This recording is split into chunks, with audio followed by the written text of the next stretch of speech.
एक्सपोर्टमध्ये सगळ्यात मोठा प्रश्न, पेमेंट कसे येते? पैसे तर अडकणार नाहीत ना? चला एक्सपोर्ट पेमेंट टर्म सोप्या भाषेत समजून घेऊया. First payment term advance payment. बाहेर आधी पैसे पाठवतो आणि मग तुम्ही तुमचं प्रोडक्ट त्याला एक्सपोर्ट करता. रिस्क कमी आहे, confidence 100%. Second LC letter of credit.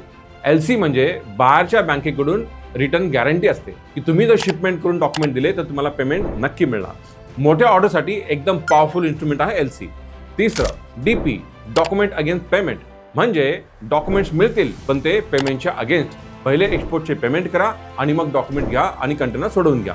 हा आपल्यासाठी सेफ ऑप्शन आहे. चौथं DA डॉक्युमेंट अगेन्स्ट ॲक्सेप्टन्स. याचा अर्थ डॉक्युमेंट्स मिळतील पण ॲक्सेप्टन्सच्या अगेन्स्ट. म्हणजे बाहेर लिगली ॲक्सेप्टन्स देतो की तो पेमेंट कधी आणि कसं करेल, त्यानंतरच त्याला डॉक्युमेंट दिले जातात आणि तेही बँकेमार्फत. लक्षात ठेवा, एक्सपोर्टमध्ये हे चारही पेमेंट टर्म्स लीगल आहेत आणि पैसे बँक टू बँकच येतात. जर तुम्हाला या चारही पेमेंट टर्मचे एक्झाम्पल्स हवे असतील तर कमेंट करा पेमेंट.